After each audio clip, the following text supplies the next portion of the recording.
Assalamualaikum warahmatullahi wabarakatuh. Waalaikumsalam warahmatullahi wabarakatuh. Bismillahirrahmanirrahim.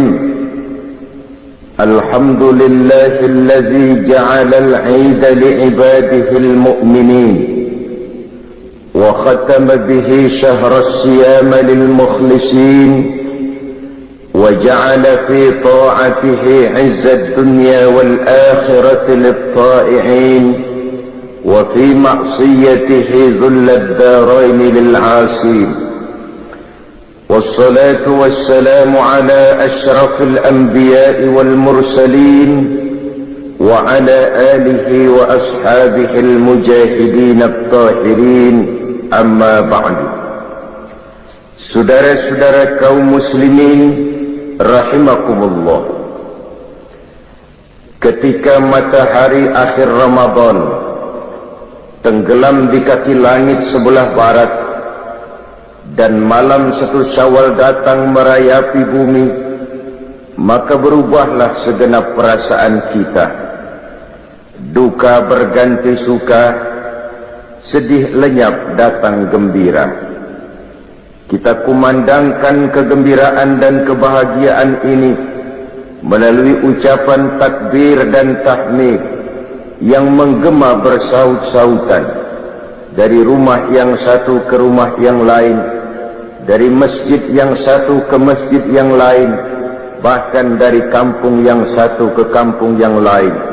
Pertanda rasa syukur kita yang tiada terhingga kehadirat Allah yang Maha Esa dan Maha Kuasa.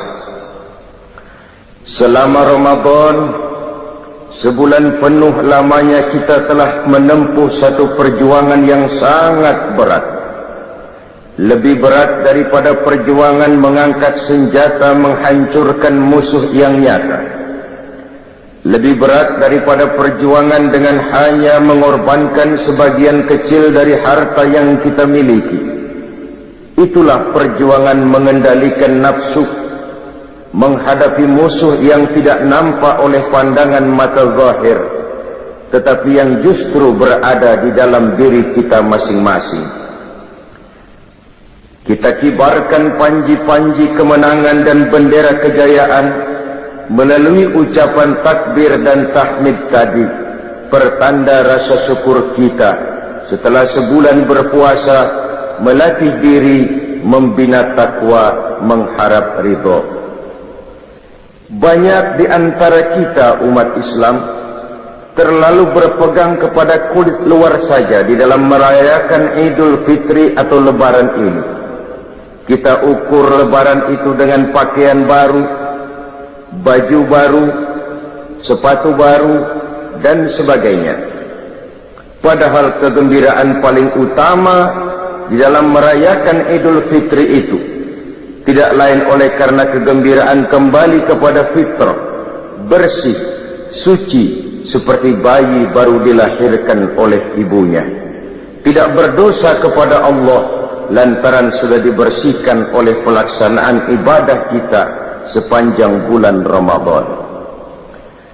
Oleh karena itu, hakikat daripada merayakan Lebaran tidak hanya sekedar terletak pada pakaian dan baju yang serba baru, tapi lebih kepada jiwa yang baru, yang ditempa, digojlok dan dibina oleh pelaksanaan ibadah puasa sepanjang bulan Ramadan. Berhasilkah ibadah itu kita laksanakan, akan banyak bergantung dan terlihat kepada tingkah laku kiprah kehidupan kita sesudah bulan Ramadan. Lalu apa yang kita lakukan di malam pertama Syawal ini setelah ditinggalkan oleh bulan Ramadan, memasuki hari raya Idul Fitri? Pertama, kewajiban mengeluarkan zakat fitrah, yang wajib mudhayyaqnya itu berlaku sejak terbenam matahari akhir Ramadan sampai sebelum orang kembali dari melakukan solat Idul Fitri. Kita memahami bahwa salah satu fungsi puasa merupakan pendidikan untuk menanamkan kepekaan sosial yang pada gilirannya akan menumbuhkan kesetiakawanan sosial. Dengan ikut merasakan lapar dan haus, kita mengerti bagaimana tidak enaknya penderitaan orang-orang miskin, saudara-saudara kita yang mengalami kesulitan. Di situ tersentuhlah hati untuk hidup tidak hanya bagi kepentingan diri sendiri saja, tapi mau melihat, membantu, menolong mereka yang benar-benar memerlukan pertolongan. Adalah tidak mungkin melatih dan mendidik orang cinta kepada fakir miskin hanya sekedar lewat penataran, simposium, kongres, seminar, dibacakan makalah, dibicarakan tentang penderitaan dan kesulitan orang-orang miskin, tapi yang pidato orang kenyang semua, rasanya kepekaan sosial tidak lalu tumbuh karenanya.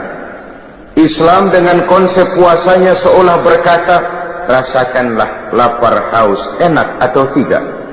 Kalau kau tahu lapar haus tidak enak, laparmu sebentar, hausmu sekejap. Jika maghrib datang, lapar itu hilang, haus itu lenyap. Bagaimana saudara-saudaramu muslimin yang terkapar di kolong-kolong jembatan, yatim piatu yang merintih kelaparan, tiap hari merasakan seperti itu tanpa tahu kapan hidup dan nasibnya akan berubah. Janda-janda tua punya anak banyak, hidup pun miskin, perlu uluran tangan, dan itu direalisir dengan kewajiban mengeluarkan zakat fitrah yang tujuannya diantaranya adalah untuk membersihkan jiwa kita setelah ditempa dan digojol oleh pelaksanaan ibadah Ramadan, masih dibersihkan lagi dengan pembayaran zakat fitrah. Kemudian setelah zakat kita tunaikan, memperbanyak takbir.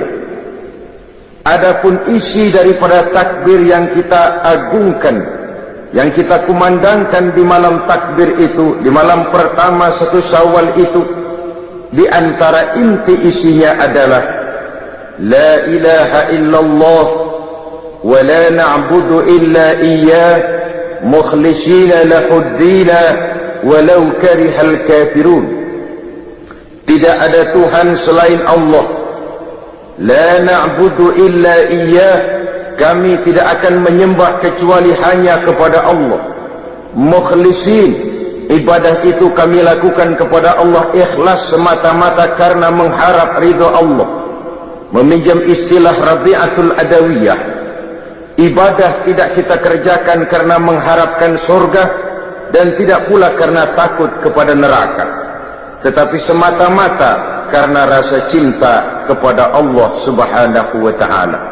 Itu tingkat keikhlasan yang diajarkan oleh Rabi'atul Adawiyah. Kalau seseorang rajin beribadah cuma karena mengharapkan surga, barangkali kalau tidak ada surga, bubar ibadahnya. Kalau seseorang melakukan ibadah cuma karena takut kepada neraka, barangkali kalau tidak ada neraka, juga orang tidak akan melaksanakan ibadah. Tapi kalau semata-mata oleh karena rasa cintanya kepada Allah, itulah tingkat keikhlasan yang tinggi adanya. Tidak ada Tuhan selain Allah. Kami tidak akan menyembah kecuali hanya kepada Allah sepenuh keikhlasan. Dikala miskin kita menyembah Allah, dikala menjadi orang kaya kita juga tetap menyembah Allah. Dikala kita orang biasa kita menyembah Allah, dikala kita naik punya jabatan dan kedudukan kita pun tetap menyembah kepada Allah.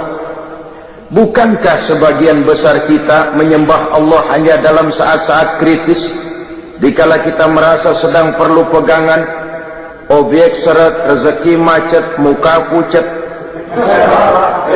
pikiran empet. Dikala itu kita merasa perlu menyembah Allah. Tapi apabila diberikan pintu rizki yang luas, maka dalam sekejap kita lentur, luntur. Dan ini pernah disindir Allah dalam Al-Quran. Wa iza massal insana ad-durru da'ana li janbihi aw qa'idan aw qa'ima walamma kashafna anhu durrahu marra ka'an lam yad'una ila durrin massah. Apabila manusia ditimpa kesulitan, kata Allah, da'ana, mereka pun berdoa, memohon, meminta kepada kami. Doa itu mereka lakukan sambil duduk, berbaring, tidur, pendeknya dalam segala keadaan. Kalau datang kesulitan menimpa kita, seluruh posisi kita gunakan untuk membaca dan memanjatkan doa.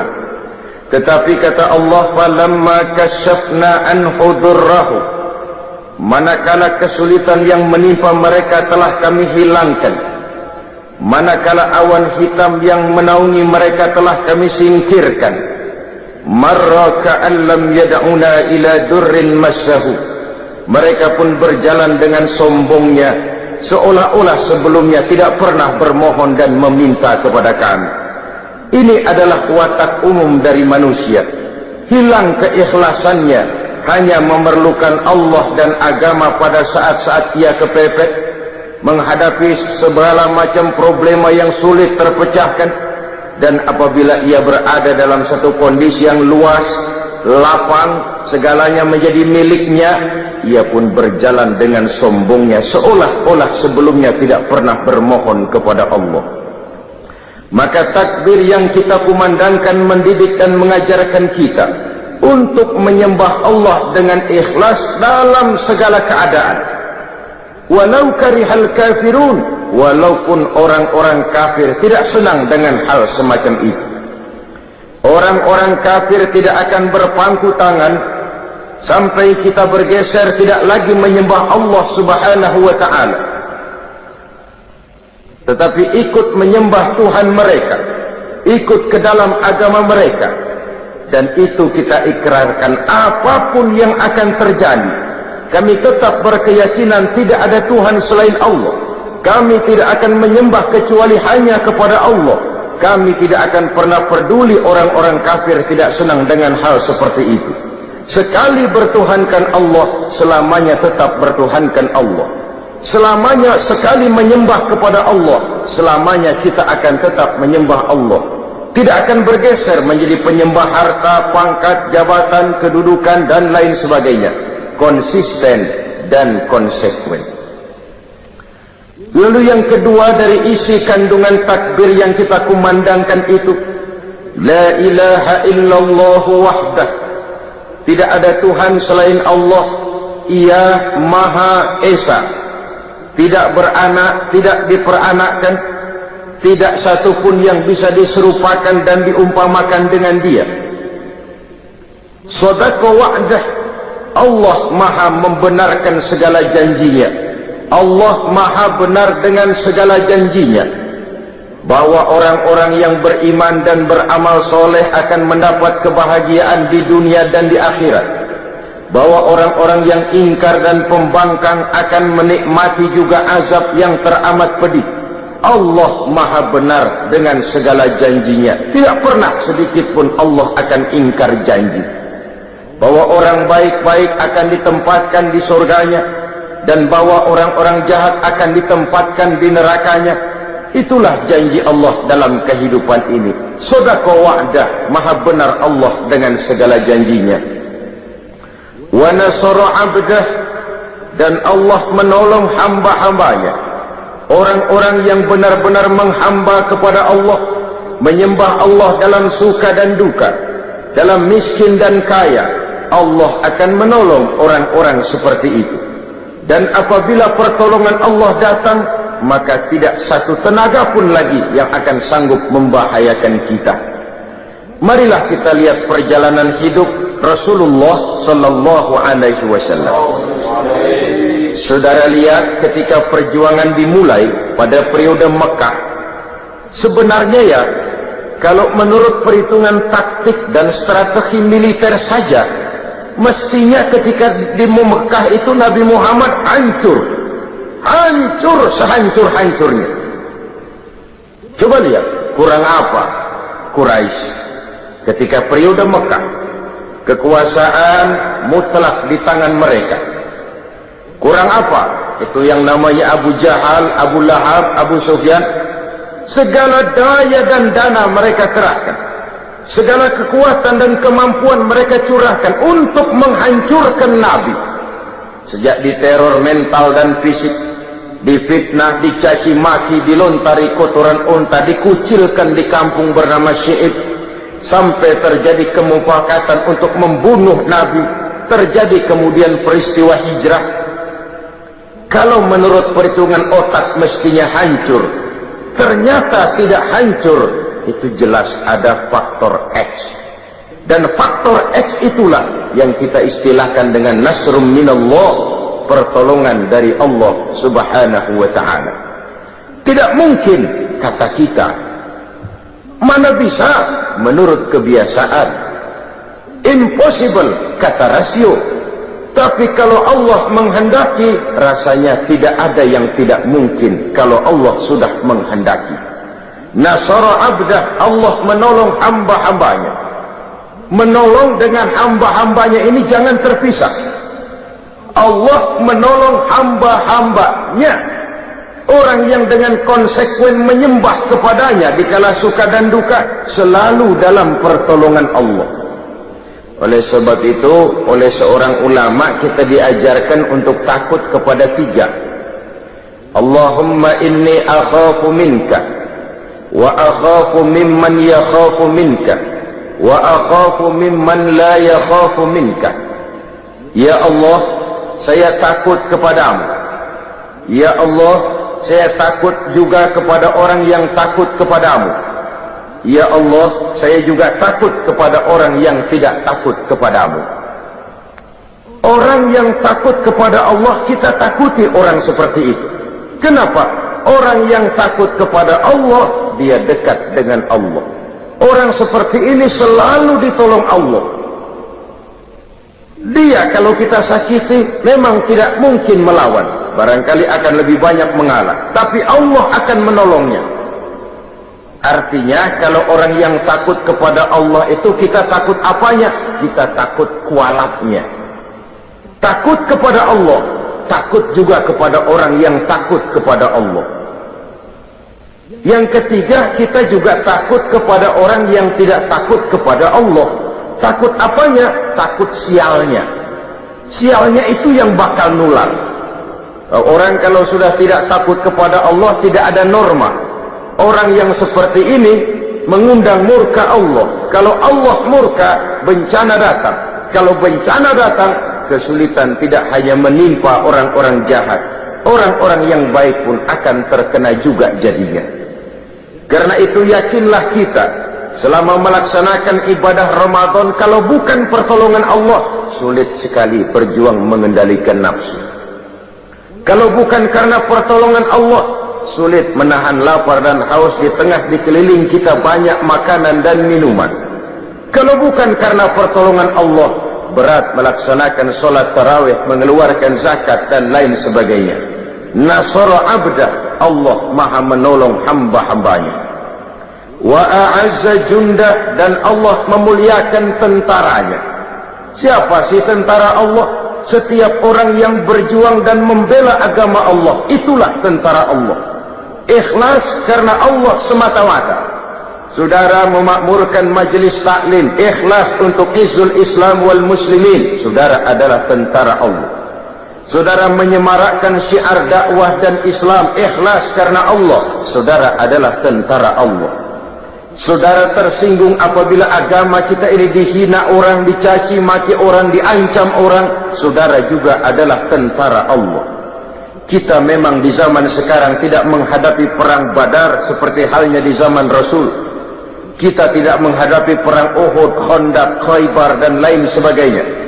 Kita tidak berhadapan dengan ujung tombak, ujung panah, ujung pedang.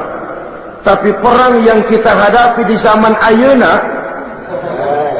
di zaman sekarang ini, tidak lebih ringan dari Badar di zaman sahabat, dari Uhud, dari Khaybar, dari Khandaq. Kita tidak menghadapi ujung padang, ujung tombak, ujung panah.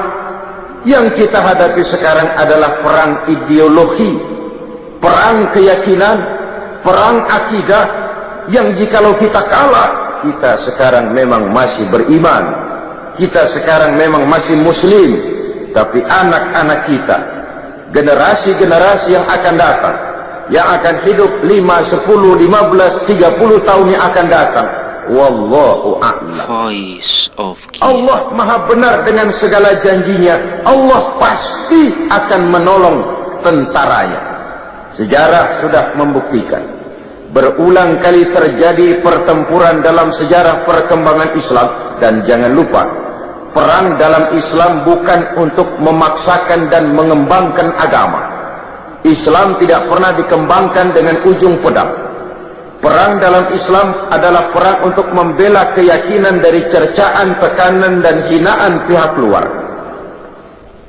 Pada awal tahap pengembangan Islam, tidak hanya sekedar perang Uhud, hampir dalam setiap pertempuran, jumlah tentara muslim selalu lebih kecil dari tentara-tentara kafir yang dihadapinya.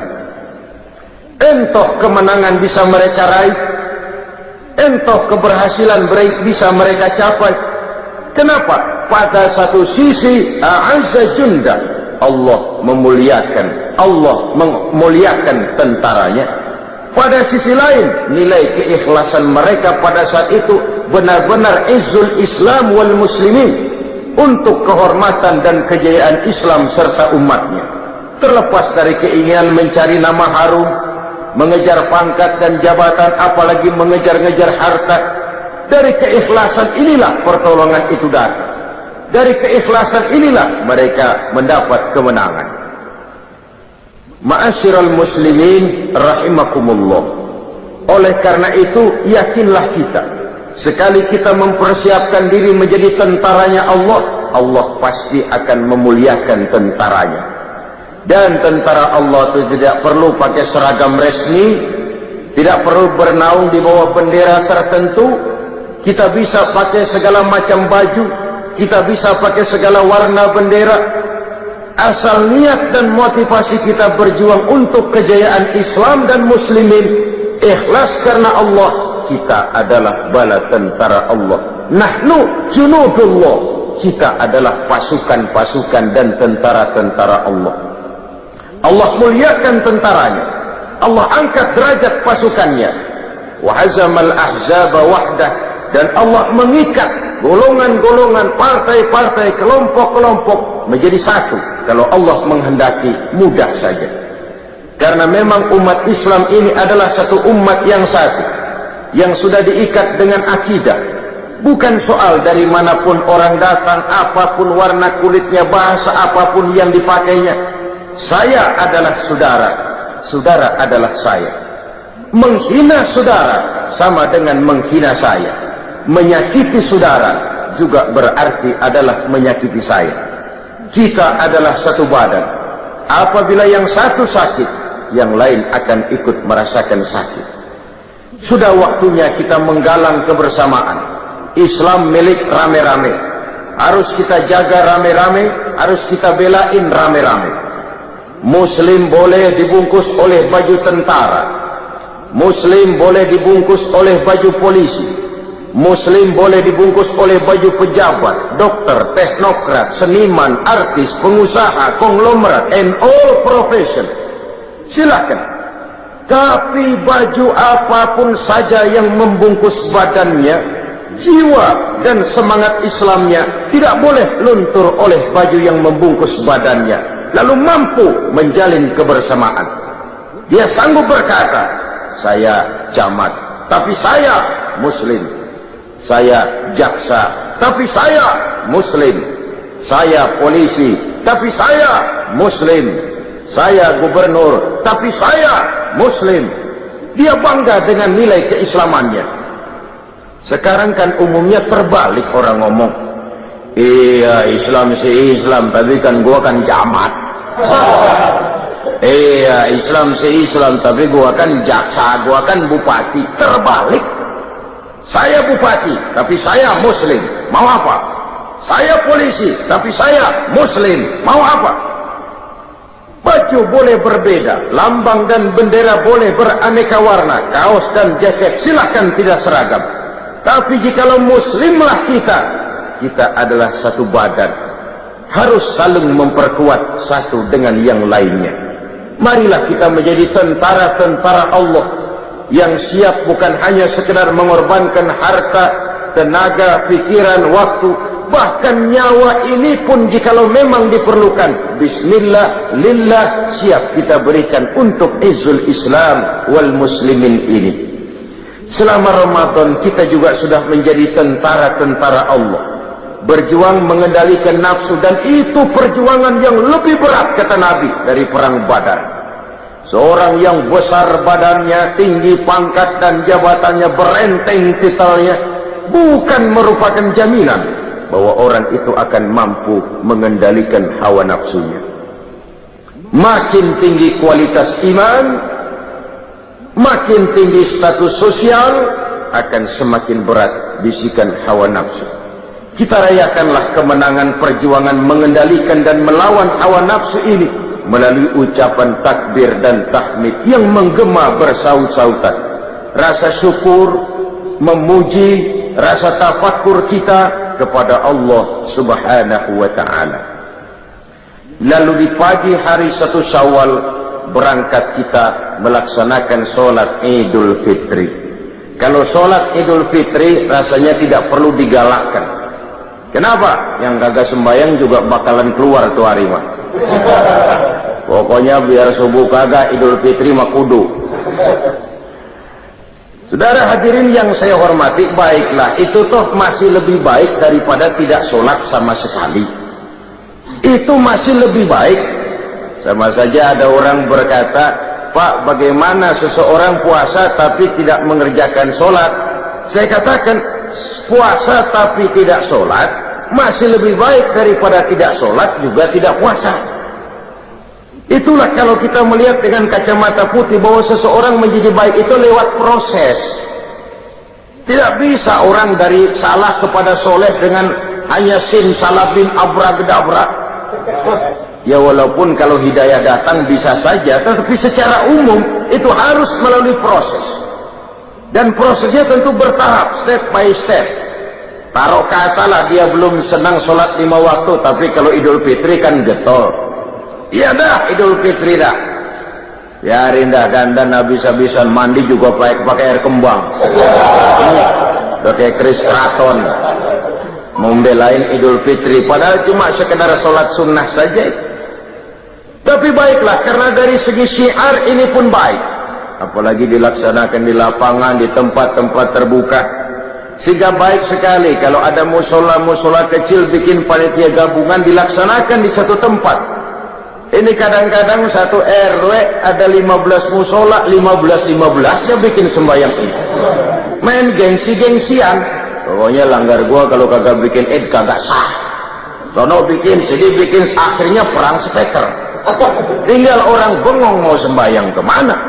Akan lebih baik kalau dikoordinir, merupakan satu tempat yang luas yang lebih menyemarakkan syiar. Inilah umat Islam. Kami ada, kami hadir, dan kami punya eksistensi.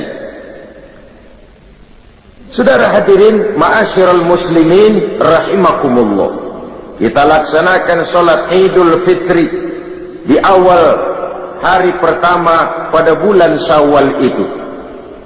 Disinilah kebahagiaan itu mencapai puncaknya. Dan apabila sholat Idul Fitri itu sudah selesai, maka bubarlah kita untuk bersilaturahmi dengan sesama saudara-saudara kita. Apa yang kita lakukan setelah usai sholat Idul Fitri? Bermaaf-maafan di antara sesama kita. Kenapa itu kita lakukan? Sebab dengan pelaksanaan ibadah Ramadan, bersihlah diri kita di hadapan Allah. Jikalau ibadah puasa kita benar, kita kembali bersih seperti bayi baru dilahirkan oleh ibunya.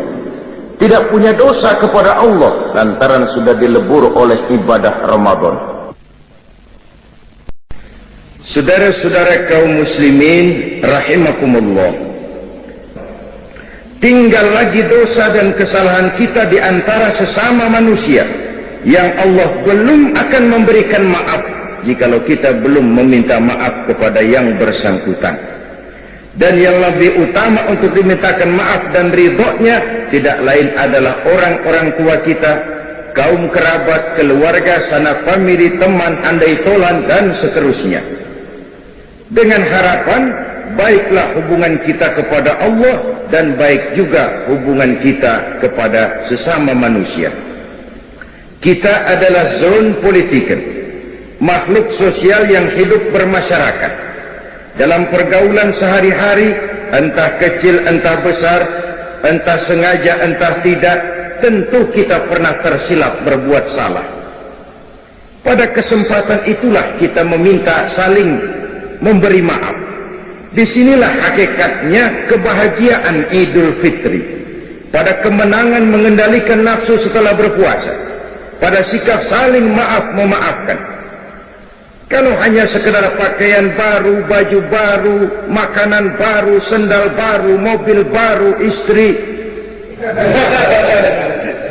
baru, saya kira itu satu kebahagiaan semu. Saya tidak bisa mengerti bagaimana orang merayakan Lebaran begitu gembira dengan baju baru, sepatu baru, makanan serba ada, tapi puasanya amburadul, tarawihnya tidak pernah. Kebahagiaan apa yang dirayakan dalam kondisi seperti itu? Kebahagiaan semu, tidak lebih daripada kebahagiaan lipstik yang cuma sekadar kulit luarnya saja. Maka isi daripada berlebaran adalah berhalal bihalal, bersilaturahmi. Sebab itulah tradisi orang-orang tua kita baik sekali. Kalau hari raya itu anaknya dibawa semua berkunjung, diperkenalkan, inilah pamanmu, inilah keponakanmu, inilah saudaramu, ini yang encing, sebelah sana encang, sebelah sini encung, engkong, engkang, engkeng. Sehingga apa yang dikenalkan pada saat kecil akan terus teringat setelah anak menjadi besar. Oh, ini paman saya, oh itu ibu saya. Dinyalakan obor kekeluargaan sehingga jaring-jaring kekeluargaan tetap ingat dengan lekat dalam hatinya. Pan kalau anak-anak kita mau sekarang mendingan diajak ke kebun binatang daripada lebaran ke rumah keluarganya. Apa enak bisa ngeliatin uak. Saudara hadirin yang saya hormati, tentu dari segalanya kita menuntut nilai plus, nilai lebih dari sebuah silaturahmi.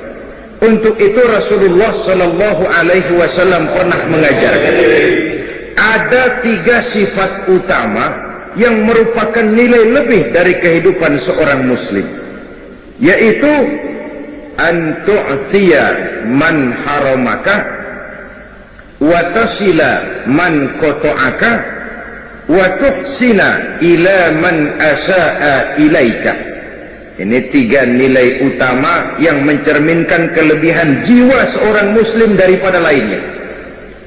Pertama, an tu'tiya man haramaka, memberikan sesuatu kepada orang yang pelit kepadamu. Ada orang kita tahu banget, pelit banget sama kita, dari luar negeri pelitnya. 17 setan. Apanya aja susah. Kulitnya luar biasa. Kalau mau banda orang rakus banget. Tapi kalau dia sendiri buat keluar, udah buntut gasiran bener. Sedikit pun nggak mau keluar. Kita tahu ini orang bakhil, pelit, kikir, medit, koret, buntut gasiran. Tapi kepada orang seperti itu kita bisa berbuat baik. Dalam takbiran bawain ketupat, kan dia bingung. Ini orang gue pelit banget, gue dibawain ketupat. Dia bingung, salah tingkah. Tapi di situ nilai plus. Kalau kita sedekah kepada orang yang memang juga suka memberi kepada kita, itu wajar, itu harusnya, itu idealnya. Tapi bisa bermurah tangan kepada orang yang nyata-nyata pelit, nah itu yang nilai plus, itu yang luar biasa. Kalau kita kan yang enak seri, lo gampar dah, tabok, pas itu harga bandrol. Dan itu juga tidak tertutup peluang begitu, sebab Quran mengajarkan wa jazaa'u sayyi'atin sayyi'atun misluha, balasan satu kejahatan adalah kejahatan yang seimbang. Tapi ayat ini masih bersambung, faman afa, barang siapa yang memberi maaf, wa aslaha, dan mencari jalan damai, wa ajruhu 'ala Allah, itu yang terbaik, dan itu yang akan mendapat pahala dari Allah. Memberikan kepada orang yang bakhil. Yang kedua, watasila man qata'aka, bersilaturahmi dengan orang yang memutuskan hubungan denganmu. Wah, ini kan susah banget ini. Orang marah sama kita, kita mau biasa aja, tetap datang, tetap silaturahmi. Karena itu Nabi mengajarkan dua orang muslim apabila bertemu, yang terbaik adalah yang lebih dulu memberi salam. Biar dia mudahan, asal lebih dulu memberi salam, itu yang lebih baik ketimbang yang tua. Kita kan kadang-kadang sok gengsi, pengen tahu lu salam ke gani, kalau lu diem gua antepin aja dah. Bukan begitu yang diajarkan Nabi. Wa khairuhum allazi yabda'u bisalam. Apabila dua orang muslim bertemu, yang terbaik di antara keduanya yang lebih dahulu memberi salam. Bersilaturahmi dengan orang yang memutuskan hubungan dengan kita. Nyata-nyata dia marahin kita, dia benci kita, dia keselin kita, kita menganggap nggak ada apa-apa deh. Lagian kalau orang keselin kita, kita pikirin ampun. Ya Allah, gua diginiin bengek dah. Mati aja dah. Lebih baik kita anggap nggak apa-apa. Lebih baik kita anggap itu hal yang wajar. Ya, hidup seakan-akan nggak punya musuh, itu memang berat. Walaupun nyata sekali banyak orang yang memusuhi kita tanpa alasan yang benar, tapi disitulah kelapangan jiwa itu. Keluasan hidup ini, hidup akan lebih banyak bergantung kepada bagaimana cara kita mengatasinya kok. Satu persoalan yang kecil kalau kita anggap dia besar, kita gede-gedein, lah jadi gede. Tapi satu persoalan yang besar kalau kita hadapi dengan tenang, tegar, insya Allah tidak akan membawa dampak yang tidak kita inginkan. Hidup akan banyak bergantung kepada cara bagaimana kita mengatasinya. Bersilaturahmi dengan orang yang nyata-nyata marah sama kita.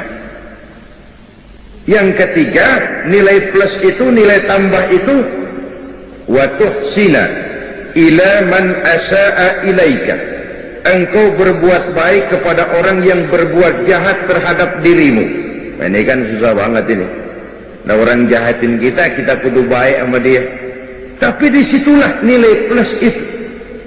Dan suasana Syawal, suasana Idul Fitri, suasana Lebaran, satu suasana di mana sangat memungkinkan kita untuk mencari nilai plus seperti ini.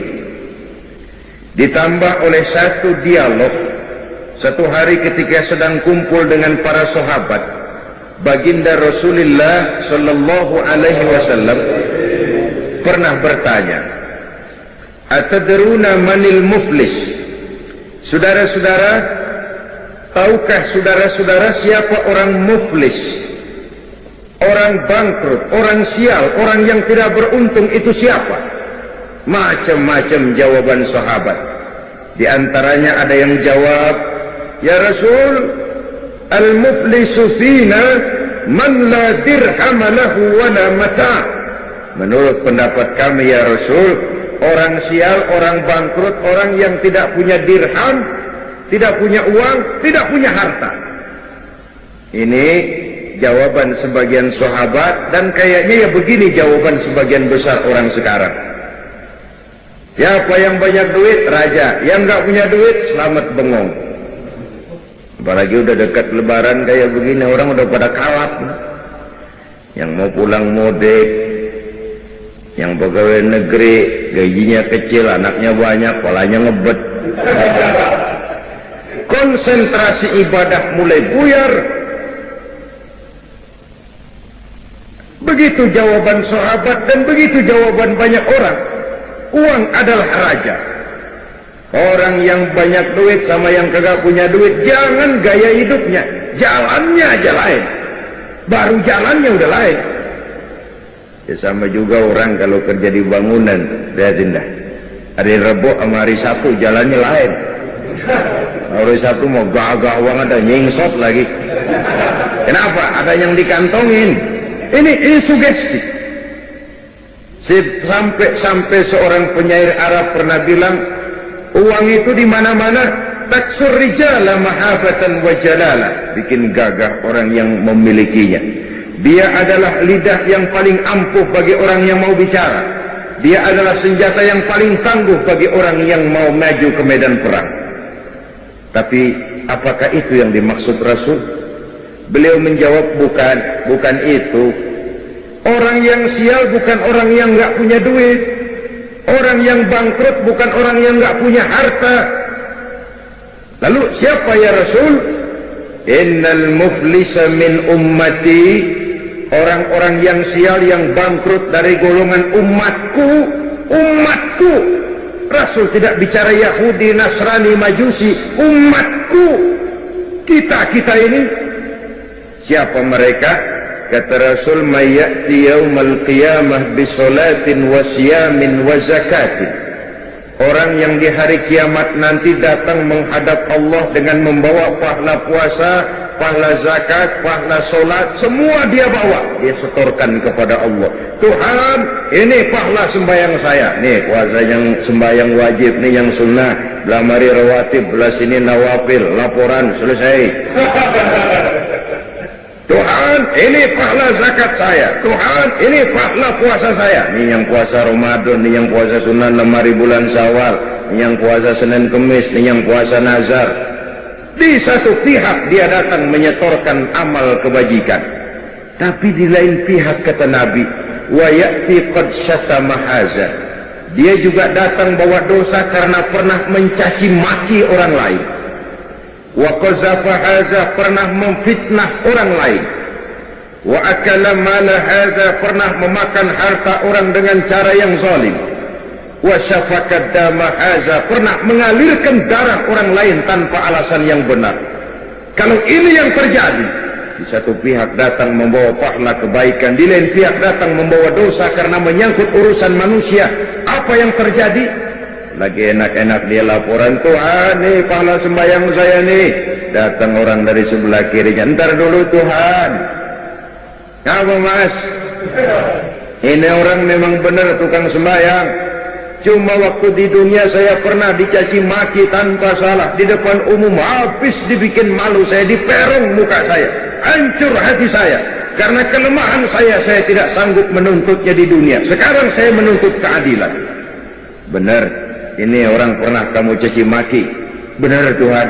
Kamu belum sempat minta maaf sama dia. Benar Tuhan. Siniin pahala sembahyang lo tuh, kasihin tuh orang yang kamu caci maki. Habis orang yang mencaci maki, datang lagi yang lapor, Tuhan ini orang memang tukang puasa, tapi ketika di dunia saya pernah difitnah, hancur nama baik saya karena fitnahnya. Di dunia saya tidak bisa menuntut, sekarang saya menuntut keadilan. Benar Tuhan. Kamu belum minta maaf sama yang bersangkutan? Belum Tuhan. Siniin pahala puasamu, kasih orang yang kamu fitnah. Datang lagi Tuhan, dia memang tukang bayar zakat, sedekah rajin, tapi nyolongnya lebih gede dari sedekahnya. Harta saya dimakan dengan cara yang zalim, saya menuntut keadilan. Betul. Ayo pahala zakatmu kasih orang yang kau makan hartanya dengan cara yang zalim. Fa in faniyat hasanatuhu qabla an yuqda ma alaihi. Jikalau kebaikannya sudah habis dituntut, sedangkan dosa belum tertutup, tagihan datang terus. Ibarat orang dagang, modal bures, tagihan utang bejibun. Kan ngebet pala, bangkrut. Apa yang terjadi? Dosa orang yang kita fitnah, kita caci maki, kita makan hartanya dengan zalim, diambil, diberikan kepada kita. Apa enggak bangkrut? Sudah pahala dipretelin, dosa dibagiin. Kenapa bisa terjadi begini? Orang ini cuma baik hubungannya kepada Allah, tapi tidak baik hubungannya kepada sesama manusia. Hablum minallahnya hebat, tapi hablum minan nasnya acak-acakan. Akhirnya dia jadi bangkrut di padang mahsyar dan di akhirat nanti. Oleh karena itu agama mengajarkan dan menuntut keseimbangan, baik hubungan kita kepada Allah dan baik juga hubungan kita kepada sesama manusia. Momentum di bulan Syawal merayakan Idul Fitri, isinya adalah silaturahmi. Silaturahmi adalah media untuk memudahkan komunikasi. Dengan terwujudnya komunikasi, maka banyak hal yang bisa kita lakukan. Itulah sebabnya Rasulullah sallallahu alaihi wasallam memberikan peringatan keras kepada umatnya. Beliau bersabda, "Isnani la yanzurullahu ilaihima yaumal qiyamah." Ada dua golongan manusia yang di hari kiamat nanti tidak akan dipandang oleh Allah, tidak akan diopeni oleh Allah, alias didiemin, diantepin, diliatin aja. Orang pada diopenin, dia enggak. Subhanallah. Saudara-saudara, di dunia ini kita didiemin aja mau mertua udah bingung. Ini mertua gua kenapa nih kalau salah ngomong nih mah diem aja. Bingung kita. Di padang mahsyar didiemin oleh Allah dua golongan manusia. Siapa mereka? Pertama, qati'ur rahim, orang yang suka memutuskan silaturahmi, orang yang demen banget sama marahan. Ada aja nyari-nyari gara-gara. Kalau setengah hari kagak marah, ngebet palanya. Orang kayak begini di akhirat nanti tidak akan diopeni oleh Allah. Yang kedua, wajarus su'i, tetangga yang jahat dengan tetangganya. Tidak pernah aman tetangga sebelahnya, baik dari gangguan tangan, lidah, ataupun anggota badannya yang lain.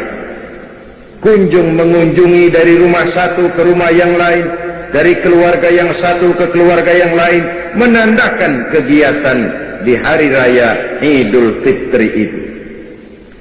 Selebihnya adalah menjaga semangat Ramadan. Ini yang terpenting. Kalau pelaksanaan ibadah puasa kita berhasil, maka itu akan membentuk jiwa, semangat, dan gaya hidup sesudah Ramadan. 1 bulan mewarnai 11 bulan. Kan begitu. Kita sering terjebak kepada rutinitas ritual. Solat kita tidak mewarnai gerak hidup kita antara solat ke solat. Apa yang kita kerjakan antara subuh dengan zuhur tidak diwarnai oleh subuh kita. Haji tidak menyebabkan wawasan kita makin bertambah. 4-5 kali mondar-mandir Jakarta Mekah pergi haji, tapi piciknya tetap macam katak di bawah tempurung. Wawasannya tidak lalu terbuka walaupun dia sudah melihat Islam dalam skala yang makro. Ketekunan puasanya tidak menyebabkan kesetia kawanan sosialnya lalu tumbuh. Zakat yang dia keluarkan bahkan merasa bahwa dia lebih hebat dari orang yang menerima, padahal belum tentu. Kita mengeluarkan zakat hakikatnya hanya melaksanakan satu ibadah. Tidak berarti bahwa yang mengeluarkan zakat merasa diri lebih hebat dari yang menerima. Tidak berarti begitu. Oleh karenanya, bagaimana kita menjaga dan memelihara semangat Ramadan di luar Ramadan. Jangan selesai Ramadan malah merdeka. Ramadan rajin ke masjid, selesai Ramadan bubar ke masjid. Tinggal masjid sepi, apalagi subuh imam doang berdua tikar. Ramadan kita rajin membaca Al-Quran, selesai Ramadan selesai baca Qurannya. Menjaga dan memelihara semangat yang telah ditempa dan digojlok oleh pelaksanaan ibadah Ramadan. Apa diantaranya? Kemampuan mengendalikan diri. Jangan lupa unsur pengendalian diri pada saat Ramadan bukan hanya pada waktu siang ketika berpuasa, tapi justru pada waktu malam. Kenapa? Malam setelah maghrib datang kondisi sudah serba memungkinkan. Kalau siang mah memang jelas makan nggak boleh, minum nggak boleh, wajar kalau di situ kita bisa mengendalikan diri. Tapi jika maghrib datang, makan udah boleh, minum udah boleh, ngerokok udah boleh. Disitulah unsur pengendalian diri pada saat kondisi yang memungkinkan. Realita kehidupannya kita lihat, banyak orang yang bisa memulai sesuatu dengan baik, tapi sedikit yang mengakhirinya dengan baik. Memulai dengan sesuatu dengan baik itu penting, tapi mengakhirinya dengan baik itu jauh lebih penting. Sebab yang akhir itu yang akan sangat menentukan. Itu yang dalam bahasa agama disebut dengan husnul khatimah. Lahir sebagai santri, dibesarkan di tengah keluarga santri, dididik secara santri. Begitu remaja merantau ke kota besar, kena angin kota besar celeng, tenggelam di lembah maksiat, noda dan dosa, mabuk tiap malam, zina, hobi, judi, nggak karu-karuan. Dikala itu ajal datang merenggut nyawa. Itu yang disebut su'ul khatimah, jelek pada akhirnya. Sebaliknya tidak mustahil ada bajingan lahir di tengah keluarga buajing, dididik dan dibesarkan secara bajingan, masa remajanya nggak karu-karuan, masa mudanya habis di tempat kelabu. Tapi suatu saat hidayah datang, dia taubat dengan sebenar-benarnya, berurai air matanya dikala sujud menghadap Allah, disesalinya segala dosa dan perbuatannya yang telah lalu. Dia berjanji tidak akan mengulangi lagi. Dikala kondisi seperti itu, ajal datang merenggut nyawa, dia mendapat husnul khatimah, baik pada akhirnya. Bukankah puasa membentuk stabilitas temperatur batin, agar seseorang tidak hanya bisa memulai sesuatu dengan baik, tapi juga bisa mengakhirinya dengan baik? Apa gunanya mulanya doang pahlawan, belakangannya jadi maling? Lebih baik maling duluan tapi belakangan diakui sebagai pahlawan, kayak Robin Hood, kayak Pitung. Pitung kan maling, itu Pitung. Cuman yang dia rampok penjajah kaya, tuh harta dibalikin kepada orang miskin. Oleh penjajah dia dimove, diisukan sebagai perampok, tapi oleh rakyat dia dianggap sebagai pahlawan. Mendingan dianggap maling baru kemudian jadi ternyata pahlawan, ketimbang disanjung sebagai pahlawan besar, pemimpin besar, ternyata belakangan maling besar. Memulai sesuatu dengan baik itu penting, mengakhirinya dengan baik itu jauh lebih penting, dan puasa mengarahkan kita ke sana. Lalu sikap hidup sesudah Ramadan, sabar, ulet, dan tahan uji. Itu kan gemblengan puasa. Biar lapar melilit perut, biar haus mencekik tenggorokan. Kalau maghrib belum datang, jangan sentuh itu makanan, jangan ambil itu minuman, tunggu sampai timingnya tepat. Ini kan pendidikan juga. Zaman sekarang ini banyak orang pengen cepat kaya tapi tidak sabar, akhirnya menghalalkan segala cara, renten ditenggak, orang lain ditipu, judi jadi kerjaan sehari-hari, tuyul dirawatin. Pengen cepat naik pangkat tapi nggak sabar, akhirnya jilat atas, injek bawah, sikut kiri kanan, nggak peduli teman jadi lawan, lawan jadi teman, yang penting pangkat naik. Pengen cepat terkenal tapi nggak sabar, bikin yang aneh-aneh. Kan orang sekarang mah pakai pepatah Arab tuh, bul ala zamzam fatu'raf katanya. Kalau pengen cepat ngetop, kencingin aja sumur Zam-Zam, bakal terkenal ke seluruh dunia, terkenal gilanya. Artinya apa pepatah ini? Kalau pengen cepat terkenal, bikin yang aneh-aneh, yang orang lain nggak kerjain tuh kerjain dah. Perkara pantas nggak pantas nomor 18, yang penting ngetop dulu. Dicari yang aneh, baju yang paling aneh yang bagaimana nih, jauh bikin. Rambut yang paling aneh yang bagaimana nih, buntut tikus, jauh bikin. Ini sepatu yang paling aneh yang bagaimana, ngikut, mau pantas kek, mau kagak kek, urusan nanti, yang penting ngetop aja dulu. Puasa melatih kita sabar. Hidup ini cuma nunggu giliran. Di balik musibah selalu ada hikmah. Cuma mata kita yang sering tidak bisa menerima kenyataan, tidak mengerti rahasia di balik sesuatu. Hidup cuma sekadar nunggu giliran. Ada saat datang, ada saat pergi. Ada yang lahir, ada yang mati. Sekarang dia miskin, esok dia naik ke atas memegang peranan. Hari ini dia di atas, lain hari dia turun ke bawah. Wa tilkal ayyamu nudawiluha bainan nas. Hari itu kami putar di antara manusia. Hidup beredar seperti roda pedati. Makanya kata orang-orang tua dulu, kalau lu lagi sehat, kudu ingat-ingat bakal sakit. Kalau sakit, kudu ingat-ingat bakalan sehat. Kalau hidup, kudu ingat-ingat bakalan mati. Kalau kaya, kudu ingat-ingat bakalan miskin. Kalau nggak ingat begitu, kita akan terjebak, akhirnya jadi Fir'aun kecil yang kaya berusaha sekuat tenaga agar jangan sampai jatuh miskin. Yang sudah punya kedudukan berusaha sekuat tenaga agar tidak turun-turun. Maka bergantungnya kepada manusia makin kuat. Padahal makin kita gantungkan hidup kepada manusia, semakin harus bersiap kita untuk kecewa.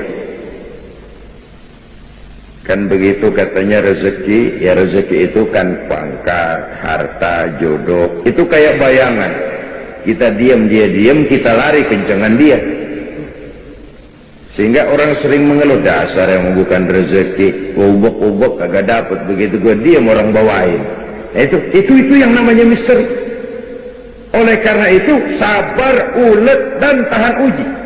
Tidak mudah putus asa, tidak mudah bidlek, tidak mudah frustasi, lapang jiwa, luas pandangan, dan selalu husnuzon, baik sangka kepada Allah Subhanahu wa ta'ala. Itu sebabnya Nabi pernah menjamin, ajaban li amril muslim, inna amrahu kullahu lahu khair. Aku heran urusan umat Islam ini, segala persoalan baik bagi dia kalau dia nggak salah terima. Itu aja kuncinya. Kalau dia miskin, dia berkata, alhamdulillah kita miskin, mudah-mudahan di akhirat nanti pemeriksaannya kagak lama-lama kayak orang kaya. Nah kan enak itu. Nah miskin apaan yang mau dikebet, emang yang mau diperiksa kagak. Tapi kalau dia kaya, alhamdulillah saya diberikan amanah harta, mudah-mudahan harta ini bisa menunjang ibadah saya kepada Allah. Dalam posisi kaya, alhamdulillah. Dalam posisi miskin, alhamdulillah. Ajaban li amril muslim, inna amrahu kullahu lahu khair. Aku heran urusan orang Islam. Semua perkara bisa jadi baik bagi dia kalau dia nggak salah tanggap, kalau dia nggak salah terima. Mampu melihat hikmah di balik musibah. Sabar, ulet, dan tahan uji. Lalu sikap mental sesudah Ramadan, menjadi manusia yang ikhlas, berbuat tanpa pamrih. Kenapa? Karena puasa memang ibadah abstrak. Kita tidak dapat sugesti kalau kita puasa. Kalau sholat kelihatan orang rada semangetan emang.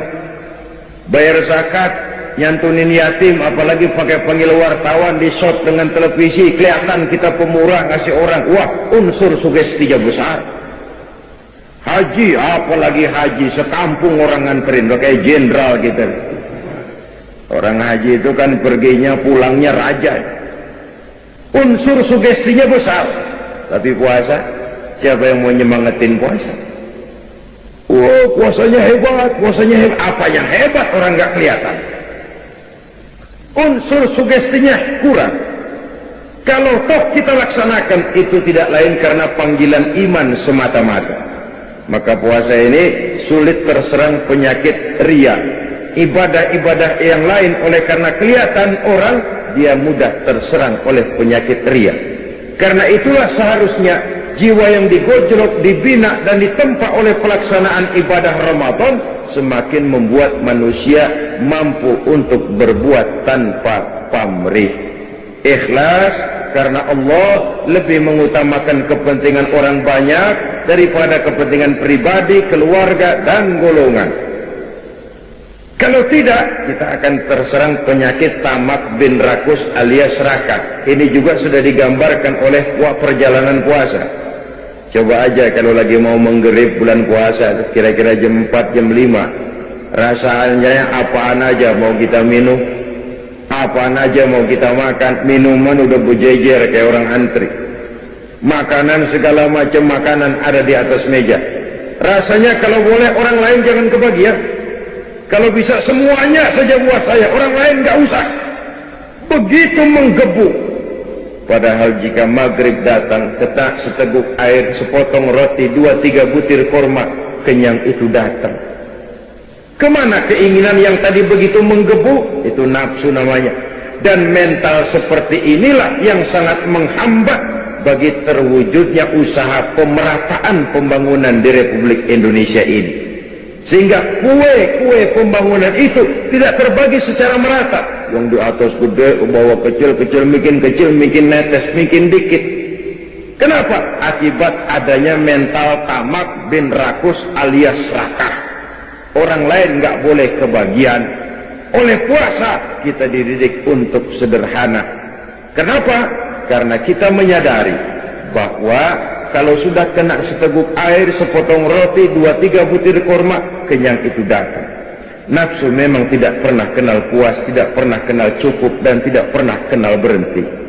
Memperturutkan hawa nafsu sama saja dengan minum air laut. Semakin diminum, semakin haus tenggorokan, semakin kering tenggorokan dibuatnya. Oleh karena itu, marilah kita rayakan Idul Fitri ini dengan saling berhalal bihalal, bersilaturahmi, bertakbir, dan menjaga semangat Ramadan untuk kita terapkan di luar bulan Ramadan. Semoga arah hidup kita makin lurus dan jiwa semangat perjuangan kita dijaga dan dipelihara oleh Allah Subhanahu wa taala, dan akhirnya kita termasuk dalam golongan minal aidin al faizin, orang yang kembali kepada fitrah dan beruntung lantaran telah berhasil berjuang mengendalikan hawa nafsu serta telah berpuasa sebulan penuh di bulan Ramadan. Ini saja yang dapat saya sampaikan pada pertemuan kita kali ini. Terima kasih banyak atas segala perhatian. Mohon maaf atas segala kekurangan. Jumpa lagi pada pertemuan lain, insya Allah.